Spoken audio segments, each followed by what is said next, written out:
lost this thing. I'm looking at a fucking song.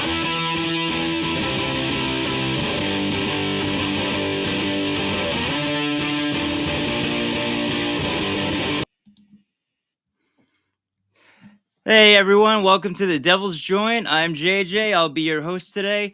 Today we have a very special guest, former New Jersey Devil, former NHL player, Tom CHORSKE.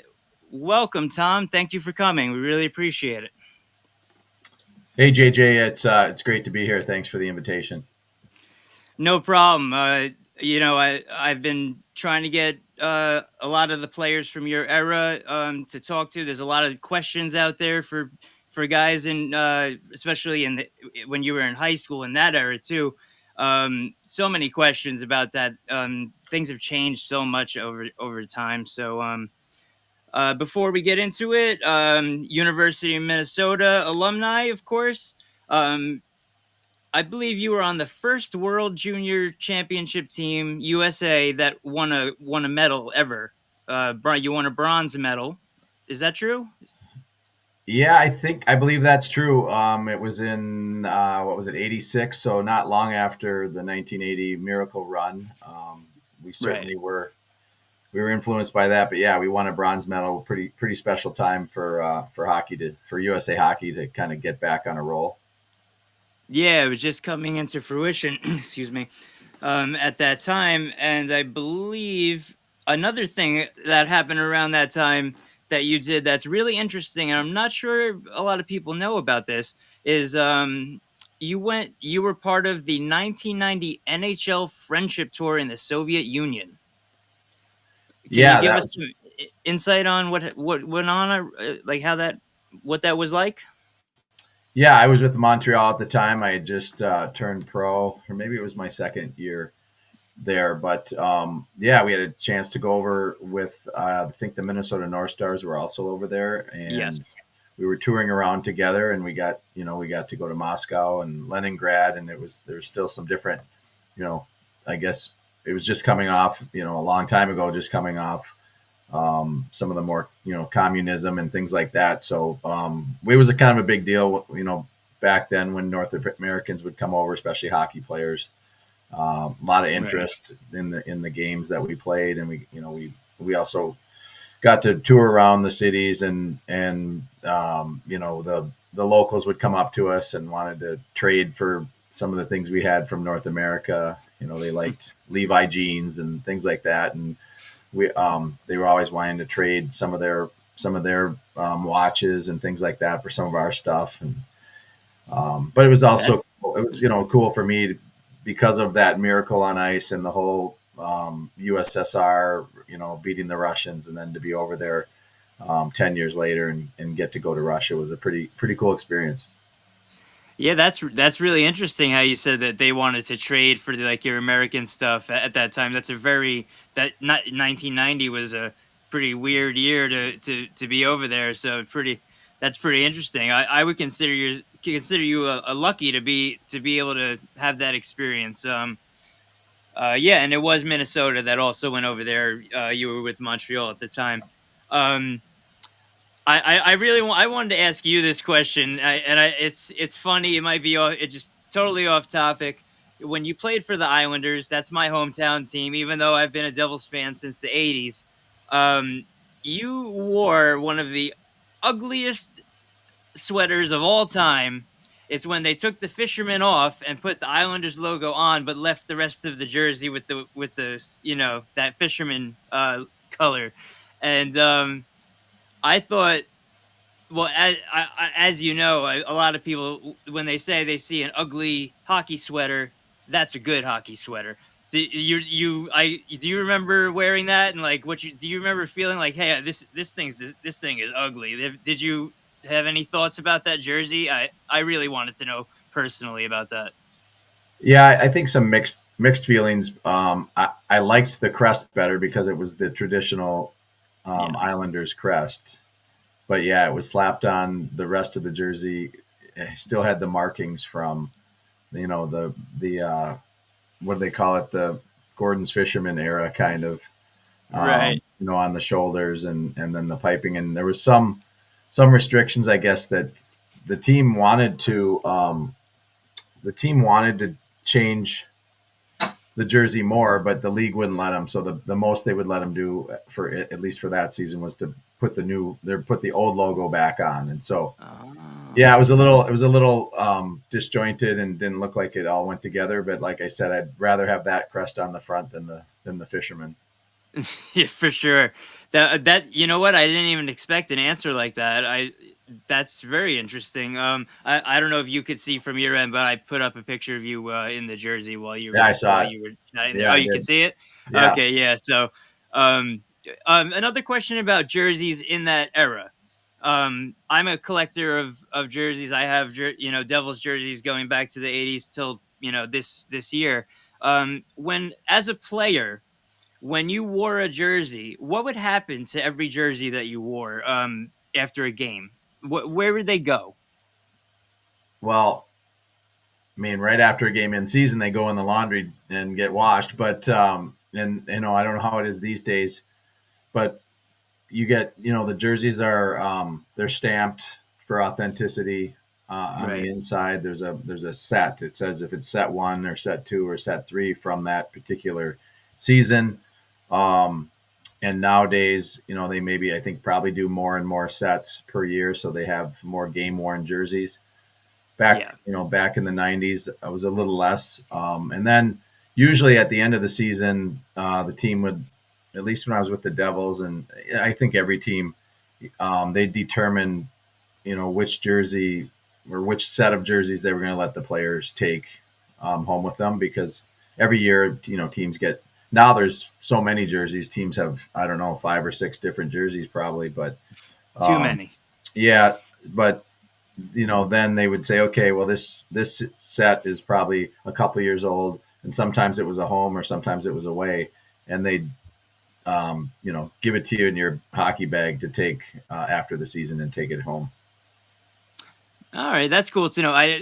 Nowadays, from what I know, from what some players have told me in the recent years, is that they give away a lot of jerseys. I have 2 jerseys that were given to me by a couple of players in 2007.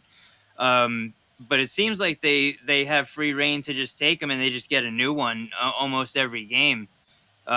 Which it's got to cost a little bit of money, I would assume, but it's pretty cool. I was wondering where all those classics are, though. Those CCMs, those beautiful, like you were lucky enough. I have behind me 2 of the heritage jerseys, but you were lucky enough to wear the real, green, red, and white Devils uniform, which every fan loves. Every Devils fan loves that and would wish the Devils would go back to that look. You know, so you were lucky enough to wear that. Now, going on to the Stanley Cup. This is a Stanley Cup champion right here, everyone.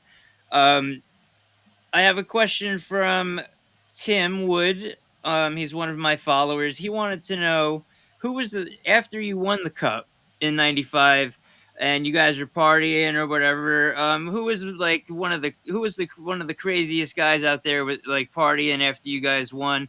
And I'm guessing it's not Claude Lemieux, but maybe it is. But that's just a guess of mine. Well, I don't know. We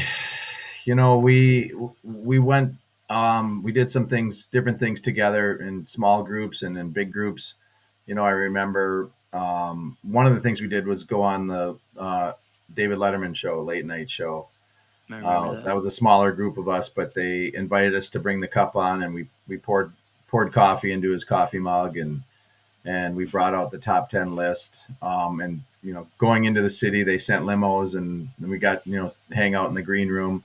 So a couple beers back there, but nothing too crazy in that group. But we had another party at a neighbor from John McLean had a nice backyard with a pool and a hot tub, and had a nice party there.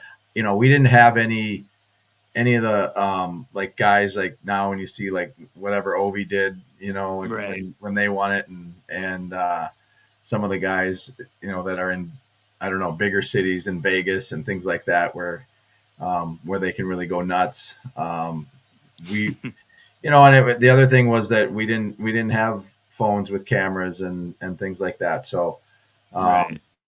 we weren't we couldn't see what everyone was doing, and it wasn't getting circulated when we were out in public. I don't know. We all had fun. Pretty much good, clean fun. Nothing too crazy. I remember I was at a restaurant shortly after. We, like you said, we were having post parade parties and things like that, and I was in a bar, and they had a Detroit Red Wings pennant, and I ended up putting that on fire over a stove. So that was about as crazy as we got. But we burned a Red Wings pennant at a restaurant. So hey, that's good enough for me. I mean, the year before, I think it was Mike Richter of the. I won't even say their name, but I believe he either dropped it in the pool and dented it, or lost it for a day, something like that. So maybe not Mike Richter. He's too nice of a guy, and he's pretty mild mannered. I just saw Mike recently. Our sons play college hockey against each other, which was kind of fun. Oh, so yeah. I was at our son's game, and he plays at Colgate, and Mike's son plays at Richter at Yale. So ran into him, but yeah, I think I had heard that story too. Might have been with the Pittsburgh Penguins too. They had a big pool party. I think someone jumped off a house into Mario's pool or something and drowned the cup. But the Rangers did something, because the year after they won it is when they started to send a chaperone with the cup. With the cup, and it's not the same. It's not the same guy that it has been for the past 15 years. It was a different guy that came through with us. But yeah, he went on a summer of crazy partying. I can tell you that. So that's Devils team was the first team that had a chaperone with the cup. I believe so. Oh, I don't know that many people know that. That's great. Thank you for telling me that. I appreciate that. I'm pretty sure. Cool. We'll take it with a grain of salt. Another question about the team is specifically two players. One of my favorites of all time. He finally got his due this year. Sergei Brylin. I saw a story once that said that he was scared of Claude Lemieux, and Claude Lemieux would be very intimidating towards him, which helped him in the long run. Of course, we all know Claude's not a bad guy, but I've heard many stories that Brylin was kind of, he would kind of pick on him a little bit to give him a kick in the ass, so to say. Is that true? I don't remember any specifics. Sergei was pretty young then. He's a really pretty mild mannered, shy guy anyway. Yeah. And at that point, he hadn't his English wasn't real strong yet. Right. And he was young, and Claude would chirp anyone, including the veterans, and so. But when you chirp a younger kid like that, I think sometimes he didn't know if Claude was serious or just kidding, and sometimes Claude would kind of let it go with that. He didn't mind putting some of those young guys on on their heels a little bit, and he might be sort of half joking with them. Right. And then other times, though, like if they were playing with him on a line and he was open and wanted the puck and they didn't get it to him, then he might say something a little more direct and intimidating to him, which, he may or may not have. He'd probably say that to anyone, actually. But, so there was all kinds of different circumstances. Claude was never at a loss for, like I said, chirping or letting his feelings be known to his teammates. Yeah, I think everyone's pretty aware of that. Now with the internet, there's so many videos and interviews where people telling stories about him. What a legend, though. What a legend. But I want to go back to the other Lemieux, Mario, and this is off Devils. Actually, it is on Devils topic. I'm not sure how aware you are of this situation, but when Mario Lemieux was drafted, the Devils were supposed to get him, and the Penguins tanked on purpose to steal that first round pick, the first overall pick. There's a documentary called Playing to Lose by TSN, if anyone wants to watch it, which documents the whole story. Most of the players in the organization admit that they cheated and the Devils should have ended up with Mario Lemieux. And even at the draft, Mario Lemieux wouldn't get up and go to their podium. I don't know if you were aware of that, but it's a great documentary, Playing to Lose, TSN. Yeah, I haven't seen it. I guess I'm somewhat familiar with it, having heard it. Probably I need to watch it. I did not know that he was not willing to go to the podium, but Yeah, I think obviously eventually he did, and it worked out great. And yeah, I played in Pittsburgh at the end of my career. Mario was not on the roster then. He was actually part owner, or had become owner. And but what a classy guy he is, and playing against him was pretty frightening. I was often on the ice to try and stop him when I was playing with Jacques Lemaire. I was typically in a checking role with Bobby Carpenter, and our job most nights was to try and stop the other team's top line. And right. then we also were penalty killers. So we're killing penalties against that power play. And, they could put Mario and Yager and Coffey and Kevin Stevens. Stevens and Tockett and Wow. Larry Murphy and Ron Francis. I mean, they had like 2 power play Oh, units of guys that were just deadly. that, So we that was, we we had to study their power plays and do our best. We couldn't stop them every night or every time, but it was fun to play against them. It was impressive. It was a little mesmerizing at times, but at the end of the day, once you face off against these guys a few times, you start to just, I guess, treat them as equals. yeah. I mean, you give respect, you get respect, right? Yeah. Well, that's really cool to hear. When you said that list of Penguins players, sometimes people don't realize the amount of stars that were in that era of the Pittsburgh Penguins. And I do on the ticker below. I've listed most of the teams you've played for. I don't remember which team it was that you were only there for a very very short time. I put Isles, Caps, Habs, Pens, and more. That's what that's what I wrote at the bottom there. Okay, so the USA hockey programs. This is a question from one of my followers. The current generation of American players, most would say, is the best since the years that you were pushing your way into the NHL. So what's your opinion on the state of USA hockey, the program, and the USA hockey program, and the players these days compared to maybe your era? Would you say they're equal? Is there a big difference? 'Cause- It's a good question.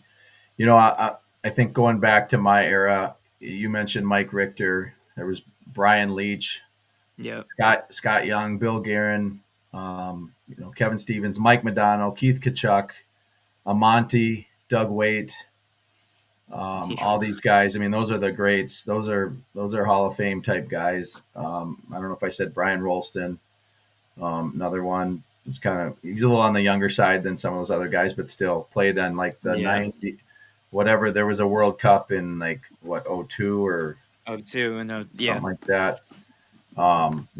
Brett Hall played on that team too. And so anyway, all those guys, I would say, it was a tougher era of hockey. Those guys, yeah, those teams had to be built. I mean, every team has to be built to take on, the Canadians at the end of the day, who typically would play a pretty physical brand of hockey. But then you'd have to be able to skate and play with skill when you play against the Swedes and the Russians and the Russians. the Czechs and Finns. So, I think it's comparable. I think these days kids, they train, they train more, train harder, they eat cleaner when they're younger, and they develop their skills so well, skating and puck handling skills. But, if you put all those players that I named and, and if I had grown up in this era too, I would have followed the same protocols. So, I think the players of that era were, would be or were as skilled as the players these days. But there is certainly a lot of talent on display. We've got the Frozen Four going on right now here in the Twin Cities, Yeah. and those games last night, there were four really good teams and a lot of really skilled players, and a lot of them are Americans, on the ice. So you see it coming out of the national team development program, and you see it in college hockey, and it's impressive. These young players that are starting to be so impactful, already in the NHL at young ages, right? So Yeah, that's so young compared to I guess the your era. They're coming out a lot younger and pretty much flying out of the gate. yeah. I mean, we saw it like last year, and we see a lot of them in Minnesota too. Like, there's obviously statistically, it's just a fact that Yeah. there's a lot of Minnesota players in college hockey and in junior hockey and in the NHL. And so we get a chance to see them around here. Some of the guys that play across the street from you, like Anders Lee and Brock Nelson, Yeah. two really good Minnesota hockey players. Last year, the University of Minnesota had Nyes and Cooley and Brock Faber. I know those are three guys that are excelling in the NHL right now. Lacombe, another defenseman, he's in Anaheim this year. So, Faber's from Minnesota. Yep.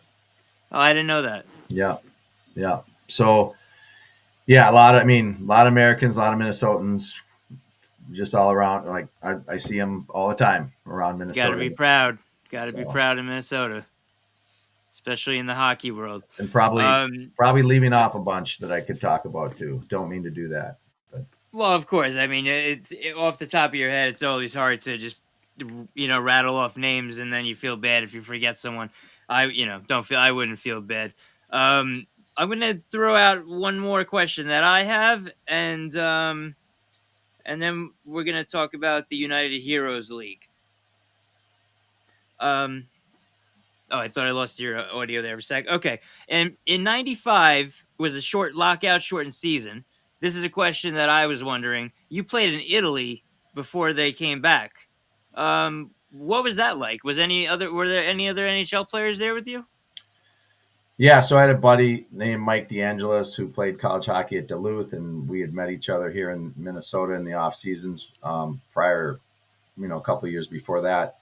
And he was playing in Milan for the team there, and he reached out, and because we weren't playing, and so he reached out and said, "Hey, if you want to come over, the team would love to sign you." And so I decided to go over, and we had been practicing on our own. I remember in New Jersey in the fall for a while, just guys were just getting on the ice, but we had nothing else to do really, so. I went over there, ended up being over there for about 2 months leading up to Christmas.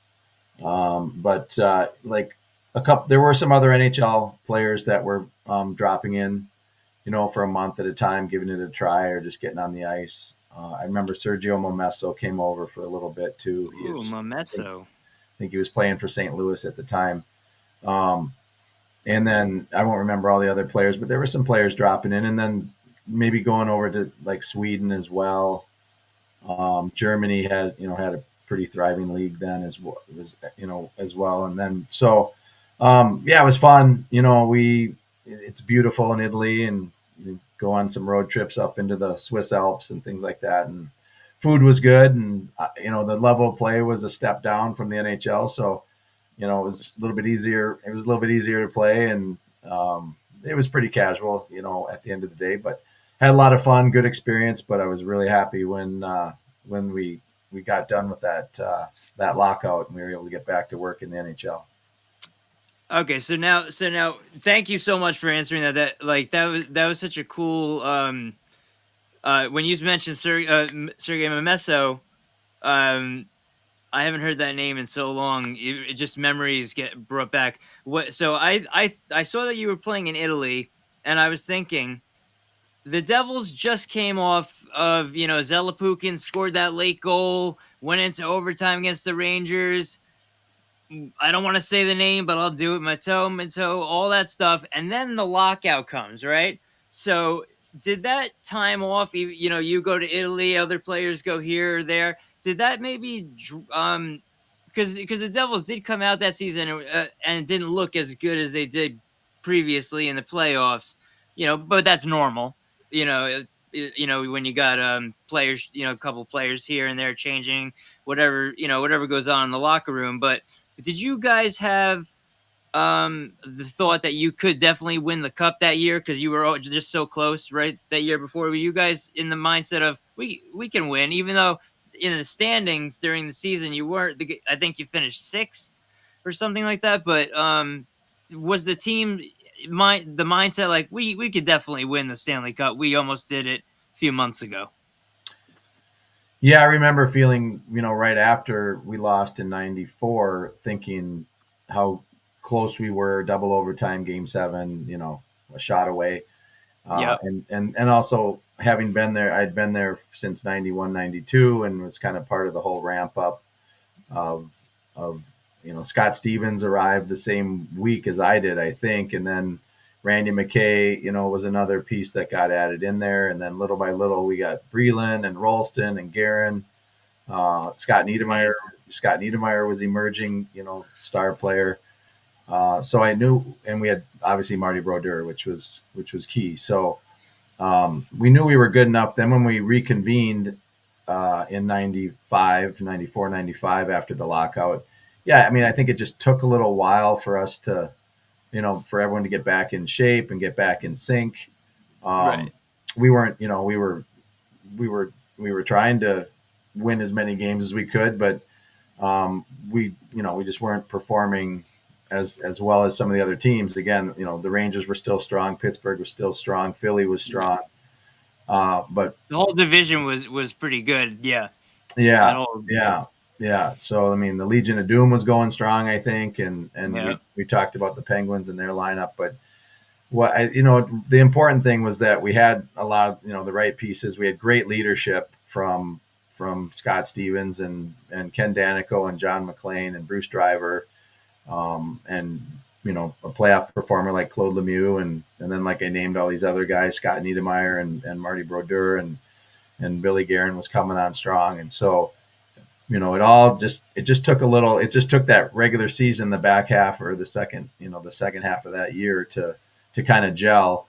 And then and Lemaire and Larry Robinson were so great as coaches too. And so it just, I think we had some poise and some calmness because we knew what we had accomplished from the year before. So we weren't really panicking. And it all came together down the stretch, and then we went on quite a roll to win the cup. We had to start on the road because of that weaker regular schedule, and we ended up setting a record for most wins on the road in the road wins in the Stanley Cup playoffs.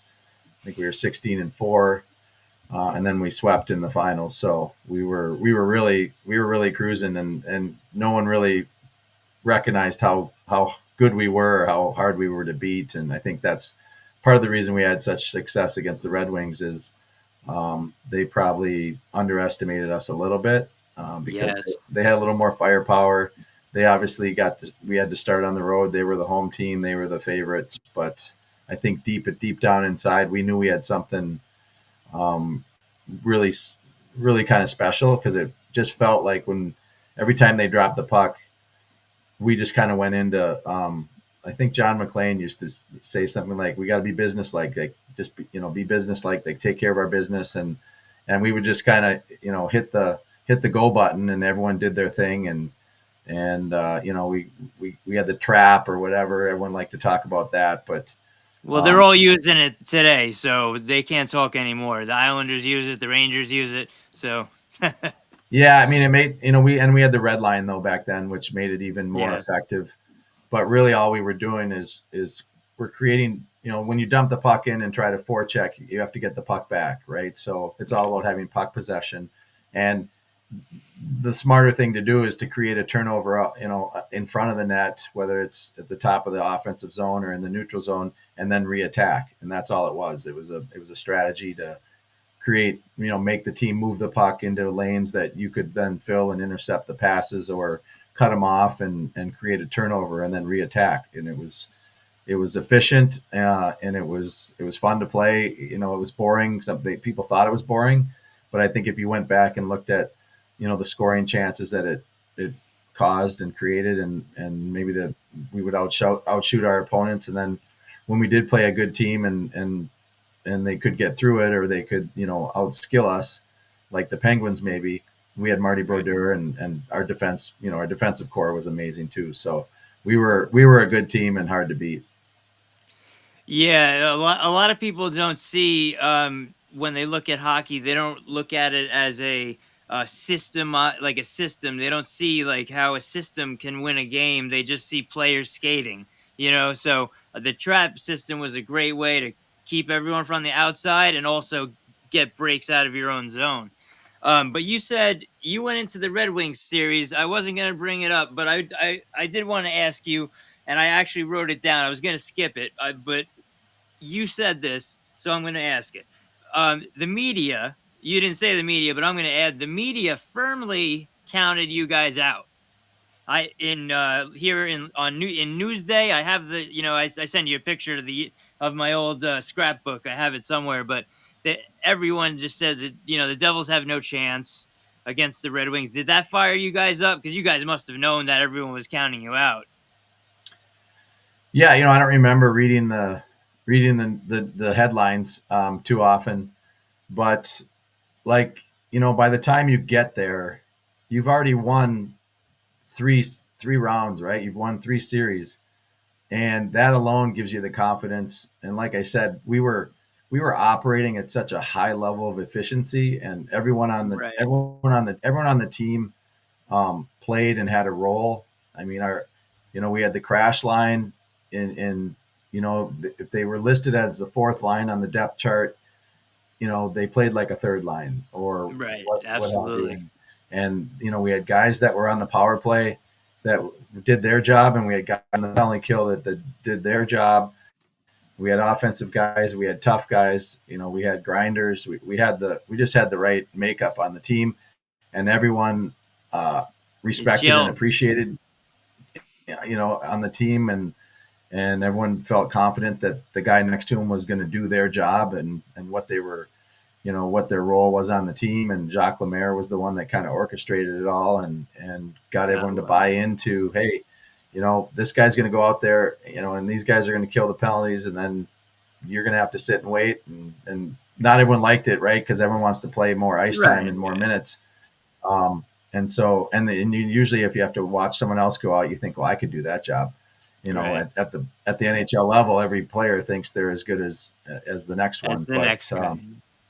But to get through, you got to build a team that can get through the playoffs, and that's potentially a 7-game series times 4.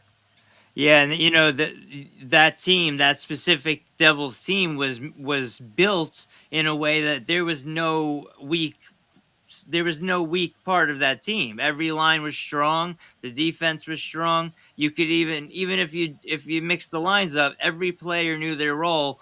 And that's from my opinion, I was 10 at the time.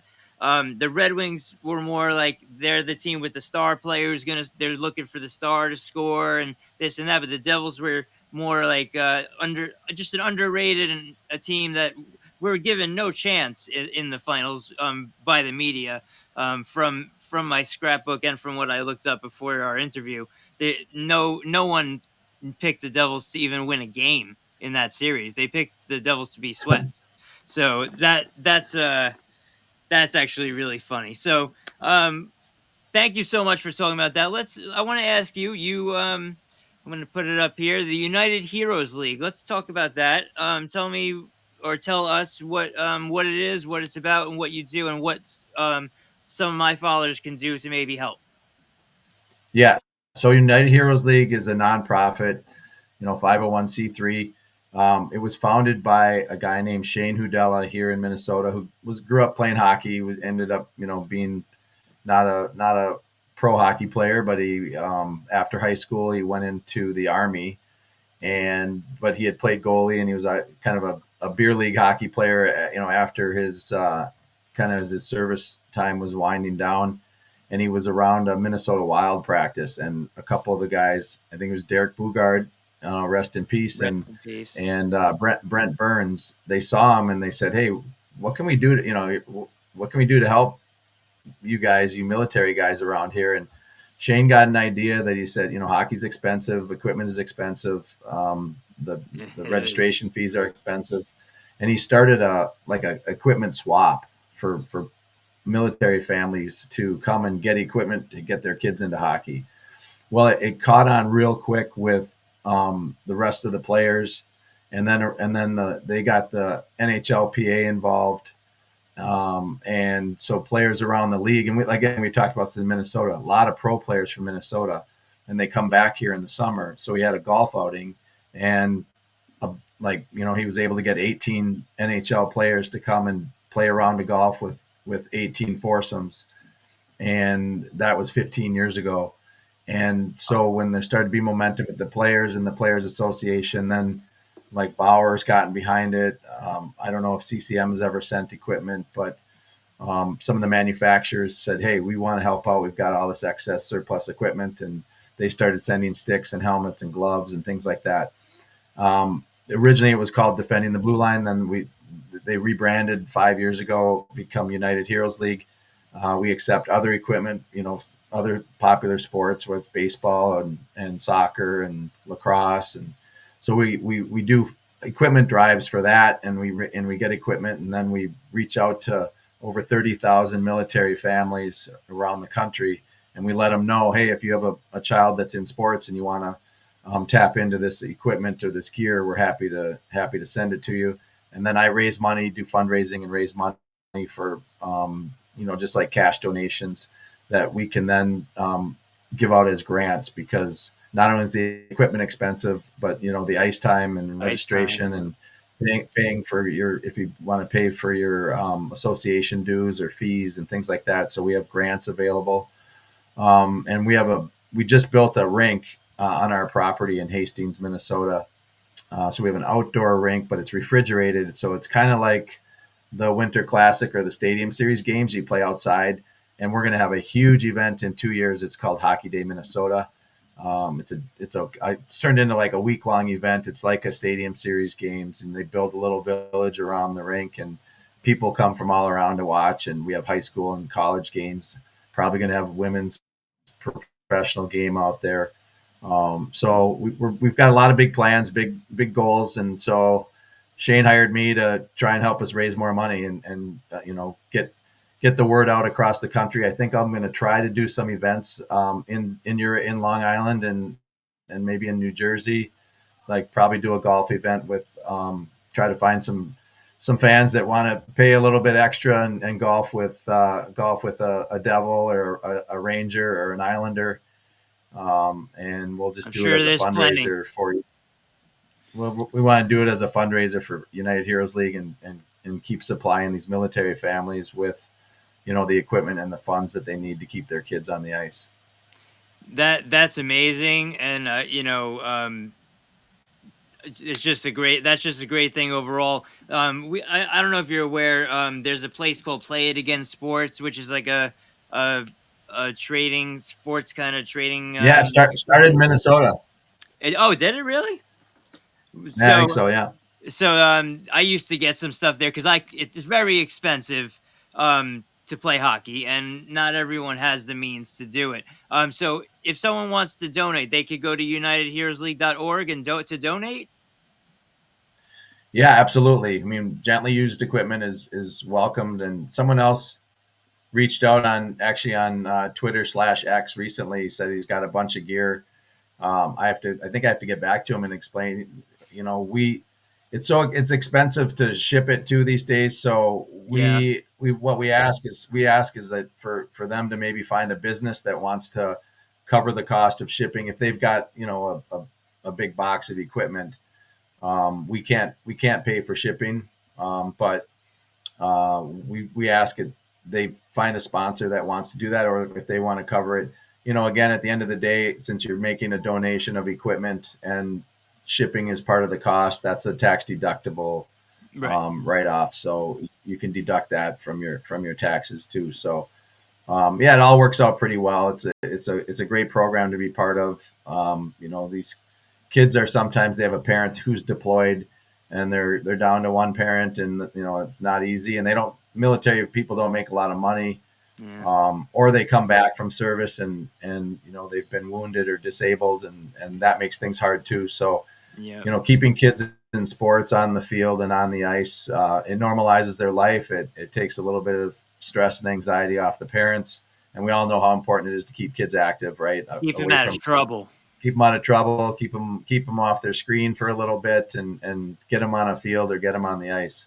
Yeah, it's almost like you don't see kids outside anymore because of this technology. For Um, sure. Here on Long Island, I don't know if you're aware. There's a deli called the Blue Line Deli. It's Islanders related. They follow my account. They've been very friendly. I brought them a Devils thing to put on their wall, and they gave me a Martin Brodor's last game framed poster. Great people there. I'm sure they would be want to get involved in your golf outing if you're here in Long Island. So if you remember, try and reach out to me when you do that, because I have connections around here, and there's definitely people that would be interested in getting involved in that. It's such a great cause. How could you say no? Yeah, So I was just out there actually. The Islanders are one of our partners, and they good organization. they it was on Veterans Day, so it would have been in November. I was out there, and on that night, I think for their 50-50 drawing, we were the beneficiary. United Heroes League was, and so Mm. we appreciate that, and that happens around the league too. So we'll probably be trying to do more and more of that with more and more teams and getting more players involved. But certainly appreciate any help that you or your followers can provide or offer. Or, like I said, I want to expand our brand, I guess, and our reach and out into the tri-state area there, the 3-state area. Because I did play for the Islanders, I did play for the Devils, did not play for the Rangers to complete the trifecta, but Good. but these days I do know Chris Drury a little bit, and so going to tap into those guys too, because the Rangers they do have a big following, and they're a great team right now too. So at the end of the day, we're just trying to help these military families. Yeah, when I was looking into the things that you've been doing recently, and I saw the United Heroes League, I figured I'm not even going to look into it. Let me ask you directly, so you could just tell everyone what it is and what a great cause. I mean, most people know hockey is got to be the most expensive sport to play as a kid for a parent. And so many kids want to play hockey and they can't. In Newark, they have a lot of things now in Newark for the Devils, not the Devils fans, but just any kids. They have a lot of different Right. organizations to help those kids get equipment and stuff too. So and it's gotten a lot more kids into hockey, girls, boys, everything.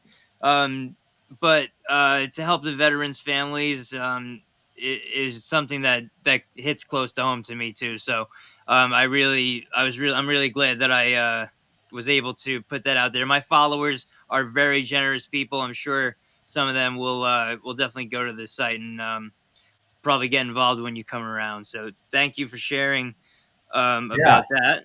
Yeah, Um, if people just go and check it out, it would be great. If is there they, is there anything other than the website that they can go to, or is that the best place? that's the best place to go to, just to kind of see it and check it out. Just we're trying to get spread the word so there's more awareness and people become aware of it.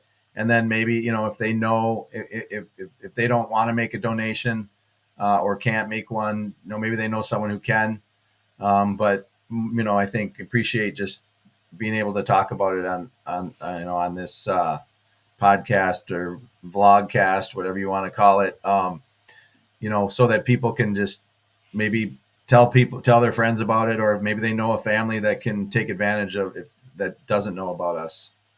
Right, where especially with military families, word of mouth is a big thing. Someone sees it and says, "Hey, my cousin's just got back from wherever, and my nephew or whatever your cousin is that your nephew? I don't know. Wants to play hockey. They can't afford it. Let me tell them about this. That's the best, basically the best way to get business started in Yep. any business. So, I'm glad I can get the word out there a little bit. I'm not I don't have the biggest following in the world, but the followers I have are very generous, and a lot of great people that follow me, and I communicate with on a daily basis, who are very excited to know that I was interviewing you today. Obviously, like I said, I took a couple that I got so many questions I can't ask all of them. Um, but I do want to get into the Devils now. Have you been paying attention to today's Devils team? Yeah, I mean, a little bit, not not daily, but following them, and I'm always interested. I want them to do well. I still am a fan. Saw that Hughes had a season-ending injury. That's too bad. What a nice player he is. Fun to watch. Um, Just yeah, for they're Brat. yep. Yes, for Brat. Another they've put together a good team. I think that they still just have a couple pieces that they need to figure out, but I think Defensively. um, from when I played with Travis Green in New Long York, Island. in Yeah. Long Island, and I know Tommy Fitzgerald. He's my era as well. Used to Yep. play on some U.S. teams with him, so I'm rooting for him, and kind of just hoping they can get back to another Stanley Cup championship, sometime soon. I believe they can. My personal opinion is that there's an issue, and I'm not going to direct. I have a hot take. I'm going to throw it at you, throw something at the wall, see if it sticks here. I'm not gonna say the take. I'm just gonna ask you what you think about a situation that seems to be happening in the Devils organization. Do you think, because the Devils have Jack Hughes and Luke Hughes, right? Who didn't come in like, say, the Sedin brothers as twins, same year. You know what I mean? They're a couple years apart. Do you think that having brothers, and with the way that the media is these days, the hockey media, do you think it's a distraction to a team to have so much of a media presence around these two brothers, and they're kind of leaving out the whole rest of the team? And it seems as if, to me, this is my opinion, it seems as if they put so much of an onus on these two players because they're brothers and they're making money off of it, that they kind of left the rest of the team in the dust, and it might have been the cause of them not being in the playoffs. That's my opinion. My question is, do you think something like that can alter the chemistry of a locker room? That is a hot take. I think I think it could. It's certainly not the driving force of why they're not in the playoffs or why they're not having No, right. success. I don't think. But yeah, I think and then that becomes, as long as it's talked about behind closed doors and in the locker room, that if, as long as the rest of the players don't feel that way, or if the brothers can address it, or someone can address it and say, hey, that's the media making a big deal out of this. That's not us, and we don't feel that way. We're not more important than you guys. Whatever you have to do to address it. But Yeah. to your point, it is possible that things like that can be disruptive to a locker room. I know, in Minnesota, because we have so many hockey players that come from Minnesota, are from Minnesota, and whenever there's a Minnesota player that's rumored to be on the trading blocks, Minnesota fans want to get him here because he's from Minnesota, Right. and it doesn't Zach always. Parisi. Yeah, I mean, and lately it's probably been Brock Besser, and I would love to see Right. Brock Besser in a Minnesota Wild jersey, but it doesn't. Beautiful uniform.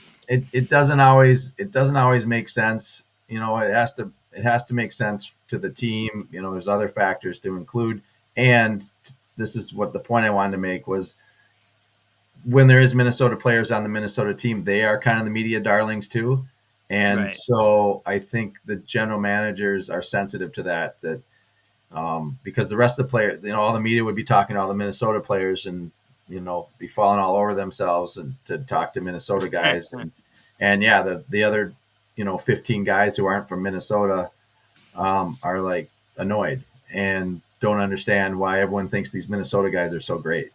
Right. And it's And bad they enough. feel like an outsider. Yeah. Yeah. I mean, it's a running joke whenever there's Minnesota guys on a team, if there's two or three or more, the running joke is, oh, you Minnesota guys, you think hockey revolves around you guys and blah, blah, blah. And so it's kind of, teams can have fun with it, but when it's in Minnesota and if there was too many Minnesotans on the Minnesota Wild, it would probably be a problem.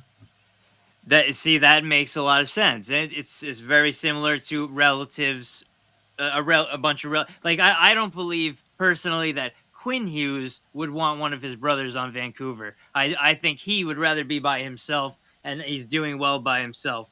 Yeah, I have You know, another story about that, and then we can go. But there was a time when Mikko Koivu was the captain of the Wild, right. and his brother Saku was still playing, and Saku was becoming a free agent. So this is probably, this is 15 years ago or something. But I said something to Mikko about, hey, we should get your brother here, and he frankly did not like that.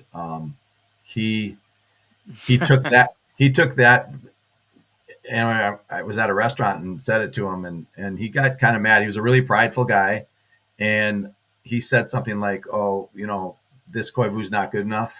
Like he felt like Yeah, everyone, disrespected. yeah, a little bit disrespected, and like, oh, everyone likes my brother, but they don't like me, kind of thing, and or something, Right. because there was all this. I caught him at a moment probably where other people were talking about it, and he had just had enough of that talk. So Sensitive time. Yeah. there's some truth to that too. Wow, well, thank you for sharing that. All right, so before you go, I wanted to add, um, Tom was a first round pick, 16th overall in the 1985 draft. I just wanted to let everyone know that. Just you can't leave that out. This is a first round draft pick right here, and we really appreciate you on and talking with you, talking with me, and telling us about the United Heroes League and you know the stories, answering my questions. I really appreciate it. It's been it's been an honor, and thank you. That's all I can say. And hopefully, maybe we can come back for a second interview one time. Yeah, well, no, I appreciate it. It's always fun to talk about the good old days, the glory days, and I guess talk to the Devil's Nation. So thanks to everyone. All right, Tom. It's been nice. I appreciate it, and we'll hear from you soon, buddy. Sounds good. Thanks. Thank. Bye bye. All right. So that was Tom Chorsky, 1995 Stanley Cup champion with our New Jersey Devils. I hope you enjoyed my interview with Tom, and please like, share, subscribe, do all that stuff. And beyond that, have a good day, everyone. Let's go, Devils.